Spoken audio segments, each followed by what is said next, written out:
Hello everyone and welcome to the Mash and Drum Whiskey Room and What's on the Shelf Wednesday. In this series, I will be doing quick reviews of whiskeys that you could find on the shelf, including bourbons, rye, Irish whiskeys, and scotch. So what's on the shelf today? All the Bulleit, including the brand new Blender Select.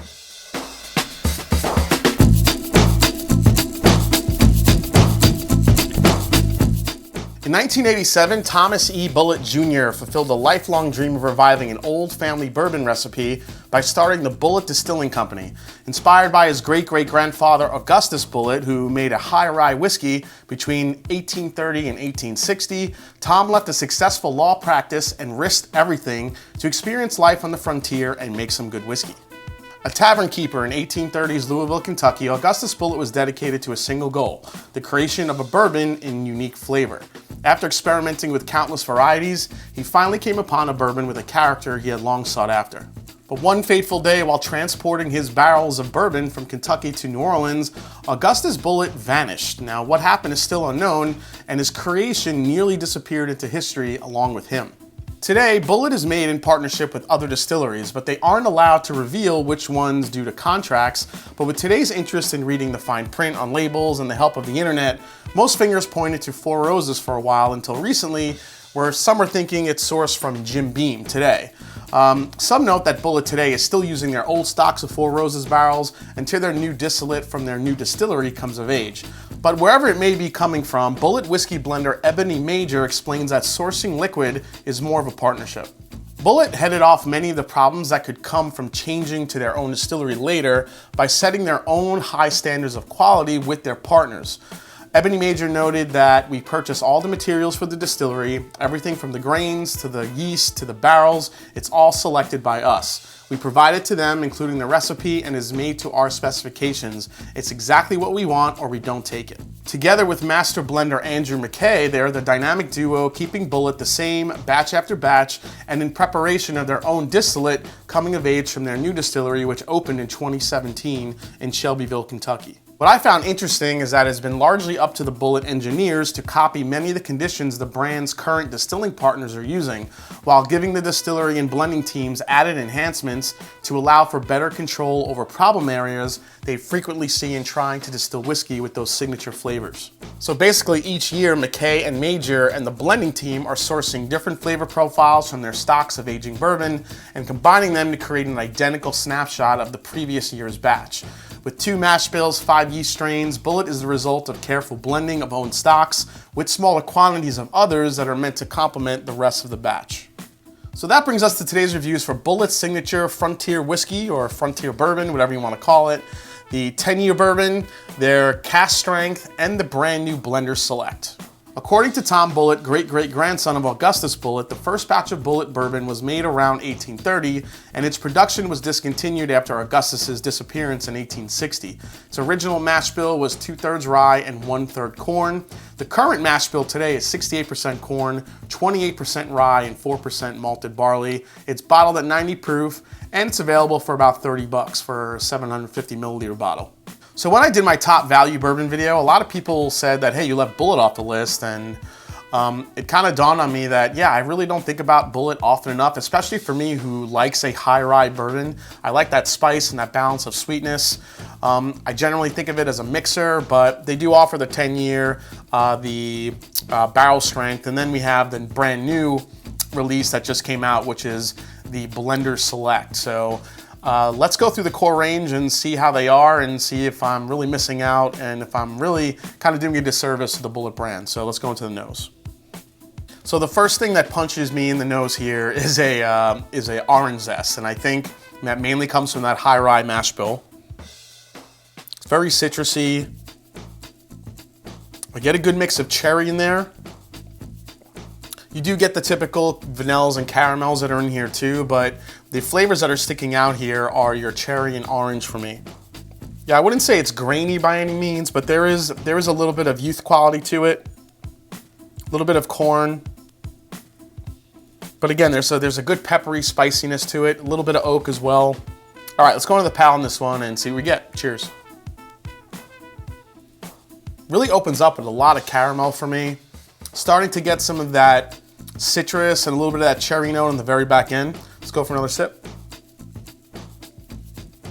Surprised how much I'm really liking this. I think that second sip is even bringing out a little bit more sweetness, and I think this is why it stands up so well in cocktails with that high rye mash bill. It's very good. I don't know if I would consider this still Four Roses or not. I mean, it could be. Let's go for another sip. The third sip, stuff starts leveling it out now a little bit.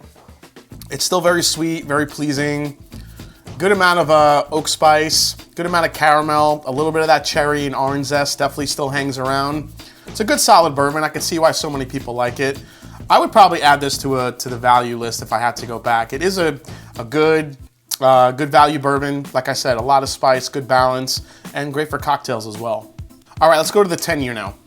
The Bulleit 10-year was a brand expansion in 2013. It has the same mash bill as their no-age statement bourbon. According to Tom Bulleit, 10-year-old bourbon is the youngest whiskey that goes into Bulleit 10-year, with some 11 and 12-year-old blended in there as well. This is bottled at 91.2 proof and available for about 45 bucks. All right, so the 10-year to me definitely smells like Four Roses to me. At least this bottle does. It's got that minty spearmint herbal spice kick on the nose that you usually get from Four Roses. But there is some good sweetness in there as well. You still get that cherry flavor. I'm getting a little bit more of an apricot peach type note here. Very oaky. There's definitely some more age in here compared to the regular Bulleit. Yeah, this is just very light, sweet, very cherry. This one comes across a little bit darker, a little bit richer here. But yeah, very Four Roses-esque, as I like to say. Let's go for a sip. Yeah, the 10-year to me, it's very creamy, it's very vanilla, very sweet. You get some of that spearmint, that high rye on the very, very back end. It's not as complex as I would like a 10 or 11 or 12-year-old bourbon to be, but there's some definitely distinctive flavors in the 10-year that you would get versus the regular Bulleit offering.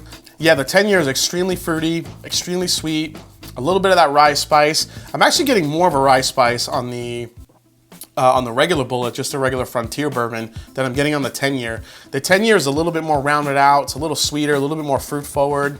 Not as much spice on the back end as I'm getting more of a mint and spearmint on the back end. One last sip here.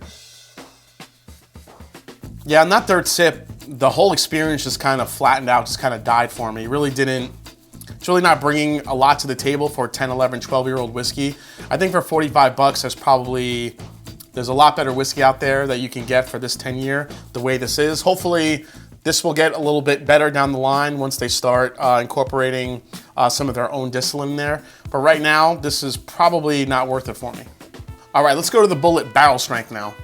Bulleit Barrel Strength started as a Kentucky-only release, but expanded to all markets now. It gets released in batches. Supposedly, it's a blend of 5 to 8-year-old bourbons, and proofs can range from about 115 to 125 proof. This is available pretty much everywhere for about 50 bucks. Wow, so this smells completely different than the other two. Yeah, this one has a little bit more of a nutty character to it, which makes me think maybe this one is Jim Beam, where they're getting some of their stuff from. It still has that really nice high rye spice to it. Definitely way more than the 10, but kind of in line with the regular Bulleit. Still getting a good punch of cherry, good punch of spicy oak. Still getting that orange zest. All right, let's go for a taste of this one. Here we go. Wow, completely different experience than these two, than the 10-year and the regular Bulleit. This one has way more flavor, way more of a flavor punch. Obviously, you're gonna get that more of a creamier mouthfeel with that being at barrel strength. This one happens to be, this is batch 5, and this is 62.7% ABV. Let's go for another sip here. Wow, getting a ton of cherry on here. There's a lot of cherry. Again, a little bit of that nutty characteristic is coming through to go along with that cherry. Good oak spice. A nice butterscotchy type of finish on the very, very back end on the finish. That's easily the most interesting so far out of the three. Is it 50 bucks good though? Not really sure. Let's go for another sip. Yeah, I do like that one. So far out of the three, the Bulleit Barrel Strength is definitely a standout. All right, so if I had to rank these so far, I would take the barrel strength first, the regular Bulleit second. The 10-year just isn't doing it for me. There's just something that's missing. Not really sure what that is. Let's go for one last sip of the barrel strength. It's got that really nice nuttiness. There's an oak presence to it. It's sweet. It's a little savory too. Good mouthfeel. Not overly oaky, more on the sweet side. But again, for 50 bucks, you know, for this, you're still putting yourself out there against a lot of other good barrel proof bourbons at that price point. You know, Rare Breed, even Knob Creek single barrel, which is 120 proof and about $5 cheaper in some places. Some of the picks could get a little higher that are way older. But like I said, this one was probably my first selection. The regular Bulleit was probably my second selection, and the 10-year would be my third selection. So let's get into the brand new Blender Select. This is the first of many planned releases in the Blender Select series, which will allow Bulleit's blending team to innovate new flavor profiles. This straight bourbon was created by blender Ebony Major. It combines 3 of the 10 bourbon recipes Bulleit uses. Now, Four Roses also has 10 recipes, comprising 2 mash bills and 5 yeast strains that it uses for its different bourbons. Though Bulleit's parent company, as we mentioned, Diageo, won't publicly confirm it, but since Four Roses supplied whiskey for Bulleit for several years, this blend is using bourbon from those remaining stocks. This is bottled at 100 proof, priced at 50 bucks, and is available now. All right, guys, so the brand new Blender Select, this falls in at 100 proof. This is most definitely Four Roses stocks that they have, considering they're using all these different mash bills and blending techniques to create this. So let's get into know, see what we get. Yeah, again, this has a Four Roses-ish profile. Again, I'm getting a lot of that apricot, peach, that fruity characteristic with some spice in the very end. A little bit of a chocolate characteristic here. Definitely some black pepper. It's not so much orange zest as it is it's more peachy to me than orange. It's very interesting on the nose. It's an interesting nose so far. Yeah, rich vanillas and caramels are starting to open up in here a little bit. Definitely some more of the cherry, but it's all mixed in with that apricot peach type flavor profile here. But I am getting a little bit of a cocoa powder aspect to it as well. Interesting nose. Okay, let's go for a sip, see what we get. Cheers. So out of all 4 of these, this was the only one that gave me a little bit of a spice presence in the very, very front of the palate. The regular Bulleit gave it to me a little bit, but this one is really pronounced. It's got this tingly, this prickly spice to it in the very front end. As it works its way back, you start getting all that fruit characteristic, the apricot, the peach, vanillas, caramels also kind of light up the front of the palate as well. Then on the finish, you're getting that spearminty, minty, but also very sweet finish too. Let's go for another sip. Yeah, with this one, I think the highlight in this bottle is that spice characteristic. It's really holding through from sip to sip here. The cherry, the peach, the apricot. I'm getting a little bit of that cocoa or that little bit of a chocolate note in the very end, which is sometimes you get that with some of the Four Roses blends. Let's go for another sip here. Yeah, again, fruity, spicy, good finish to it. This might have a longer, spicier finish than even the barrel strength. The barrel strength finish for me was more sweet than spicy. This one, I think, being most likely it's Four Roses distillate, is that spice is really hanging on like a good Four Roses bottle would. There's nothing about it that's jumping out of the glass or making me, you know, think, wow, that is really delicious, I gotta have it. It's just a good, solid, very well balanced bourbon. If this bourbon gives you anything, it's a good representation, I think, of what Bulleit is capable of when blending some barrels together. All right, so to wrap this up, the regular Bulleit, like I said, you could get it for about 30 bucks. This is a smaller bottle, obviously, which is, I think it was only about $22 or something like that, maybe even cheaper. I think since I omitted this from my value bourbon video, I probably want to throw this back in. I am enjoying this a lot more than I thought I would. It's got some great citrus notes. I love the high rise spice to it. Definitely underestimated this one since I haven't gone back to it in a while. The 10-year, I don't know, I think this one would skip. I would have to try maybe another batch, maybe a newer batch, to see if that one is any better. But this one just went really flat as I kept sipping on it. This one would probably be a pass for me. The barrel strength, I think, is probably the most sweet and the most flavorful of the entire range. I do like this one a lot.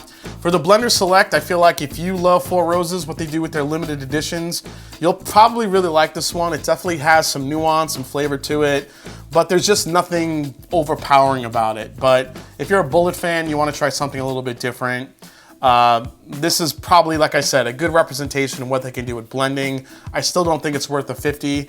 If you're gonna spend the money, if you're gonna spend the 50 bucks, I would go with the barrel strength. Or if you're more on a budget, then go with the regular Bulleit. All right, everyone, well, I hope you enjoyed this What's on the Shelf Wednesday featuring the Bulleit bourbons, including the new Blender Select. Hope you enjoyed it. If you haven't yet, hit that subscribe button below. Please hit that like button. If you haven't yet, find me on Instagram and find me on Twitter.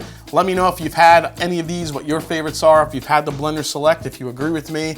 And like I always say, it's not about the whiskey, it's the people you share it with. So I'll see you next week on The Mash and Drum. Take care, everybody.